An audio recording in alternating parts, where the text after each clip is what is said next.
Memory transcription subject. Slanek, Vendel Space Corps. Date: Standardized Human Time, August 30th, 2136. The glow of artificial lighting was the first thing that met my eyes.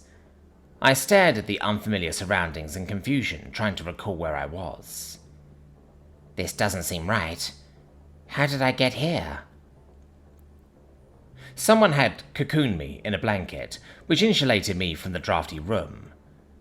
There was light pressure by my ears, perhaps from some sort of bandage. Pain pulsed in my temple, dulled by a painkiller. Snippets of shapes lingered in my memory, but there was nothing concrete. I think I had been drifting in and out of consciousness for days. My brain concluded that this was a hospital, which meant I was recovering from a serious injury. My addled state suggested the damage was concentrated on the head. Gritting my teeth, I tried to think of the last thing I could remember. 2 Arxor bombers were chasing my spacecraft, and after that, everything got fuzzy. How was I still alive? It had seemed to be a hopeless scenario. There was a grim certainty that they would catch a small ship, sooner or later. There were vague recollections of being paralyzed in fear, plastered against the seat. The person flying was screaming my name and had the most visceral look on their predator. I snapped outright. Marcel! Where is Marcel? What happened to him? Easy. Calm down. A gentle voice came from my right. A Tarkin male was seated beside my bed, keeping an eye on my vitals. You're safe now. I'm Dr. Zarn. You're in the medical bay of a Federation warship. The Federation? My heart spiked, which Zarn seemed to notice. Why are you involved? Well, your craft came into our territory, so we took out the Arxor. It was fortunate that the Greys crippled your ship first. If they didn't, our boarding party wouldn't. Where is Marcel? I blurted. The rush of panic was best described as gasoline lacing through my insides. It was not safe for him to encounter unprepared aliens alone, when his appearance was so jarring. My mind leapt to the worst-case scenario. Had the Federation killed the human on sight? All I could picture was myself standing over his corpse. The doctor patted my arm. He's not here. Rest easy. He's not a threat. He's alive, I exhaled. Please, take me to him. I don't think that's a good idea. I need to see him. I won't be able to function if I don't. I staggered to my feet, but wobbled when I tried to walk. Zarn caught me with a grunt, setting me back on the bed. Sympathy flashed in his amber eyes, as if he sensed my desperation.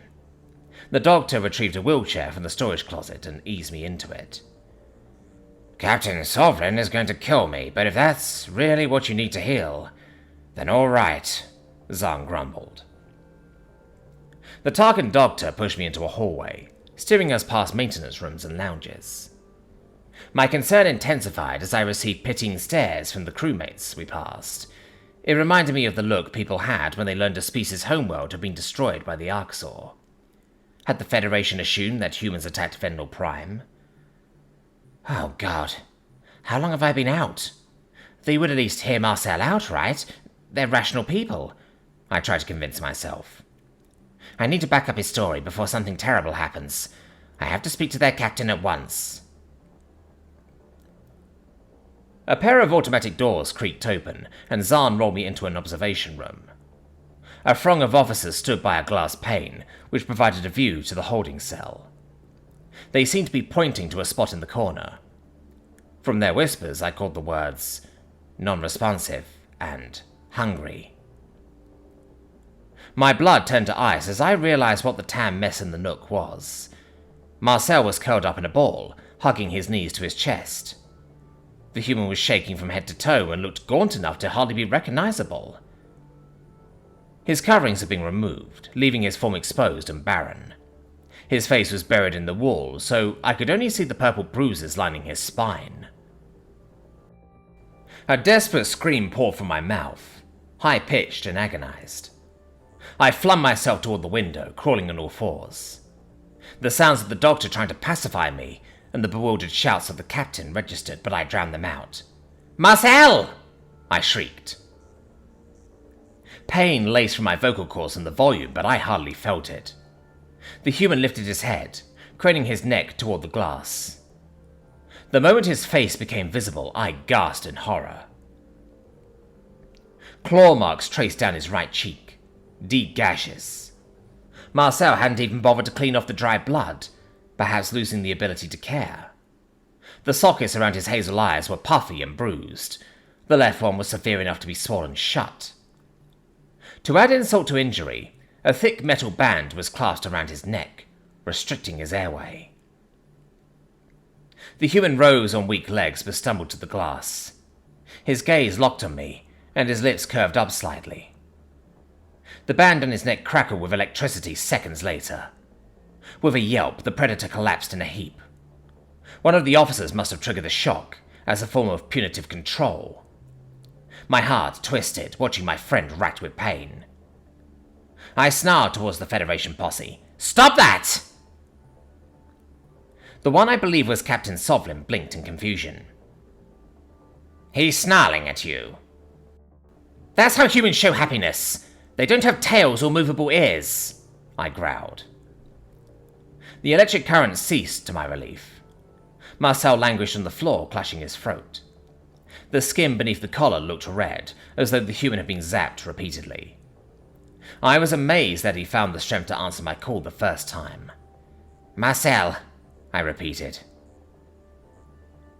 The predator struggled to a kneeling position and pressed a splayed hand against the glass. The Federation officers backed away, like they thought he could reach through a solid object. Tears welled in my eyes. The poor guy was struggling with such simple motions. I met his gaze and placed my own paw opposite his palm. "Slanek," Marcel groaned. "I am happy you're okay. I was worried." I pinned my ears against my head with concern. The human's voice sounded weak and feeble. I could only imagine how much he was hurting, looking at the wounds all over his body. By my estimation, they weren't feeding him either. The Federation was letting him endure a slow death by starvation.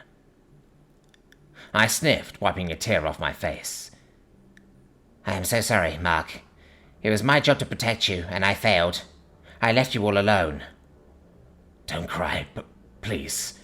It's not your fault," the human murmured. Dr. Zahn seemed floored by our exchange, as though he didn't understand what was happening. A paw grasped at my scruff and dragged me away from the glass. I reared on my assailant, flexing my claws as best as I could.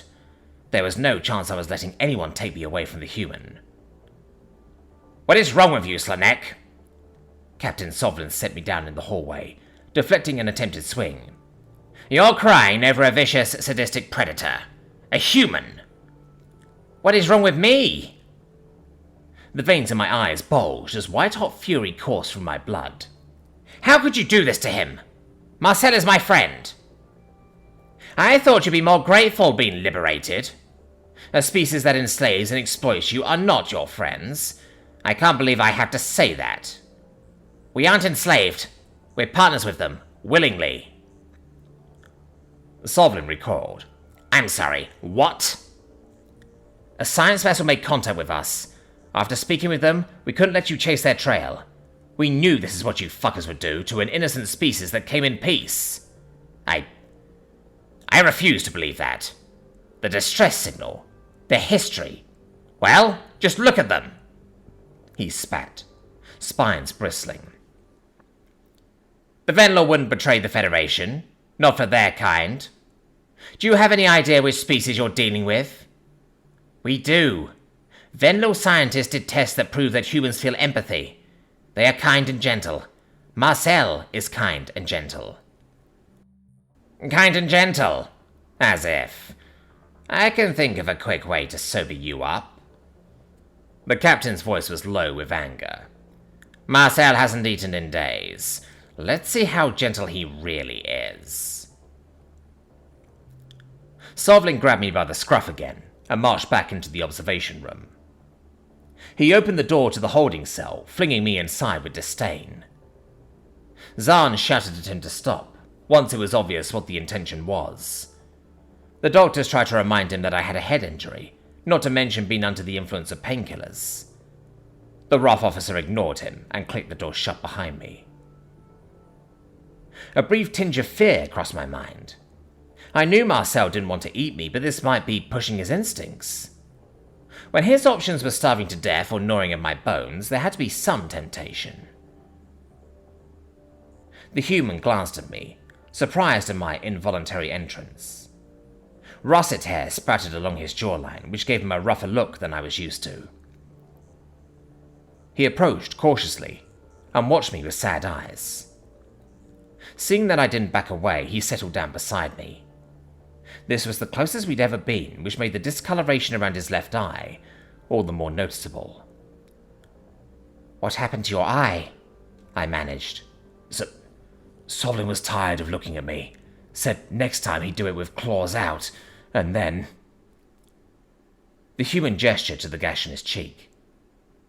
"It's everything I do, Slanek. They hate my existence." I reached out with a shaking paw, tracing the wound. "Does it hurt?" "Keep going with the stupid questions, Slanek. Bravo. You're really making him feel better." Marcel nodded. "Everywhere." The fissure inside my chest widened. The way his voice cracked with that word was heartbreaking. The human lowered his head into his hands, and defeat radiated through his posture. I couldn't bear to see the sharp, considerate Marcel reduced to this. "I'm going to get you out of here. I promise," I whispered. "My friend, don't make promises you can't keep," the human coughed. My paws tugged the predator closer to me, before I realized I had done it. Marcel's eyebrows shot up in surprise, but he didn't try to pull away. He rested his head on my stomach, and tried to absorb some of my body warmth. I petted his hair with a tentative paw, humming soothingly. His oily mane was softer than I expected it to be, except for the strands that were crusted by dry blood. The human closed his hunter eyes, relaxing into my arms. A more peaceful expression settled onto his face, and I observed him with fondness. Sovlin was right. I saw exactly how gentle Marcel was. With his bruised skull cradled in my lap and his shivering body snuggled up against me, he seemed so frail and innocent. "But I will get you out of here, because you are my brother, my best friend," I whispered, "and I love you." I thought Marcel didn't hear me, because there was no reaction or response. It wasn't until I saw a tear trickle down his cheek that I realized he had. The human reached up with a feeble hand and brought my paw over his chest. The steady beat of his heart ebbed into my toes, warm and rhythmic. At the glass pane, the Federation officers gawked at the affectionate scene between a predator and its prey.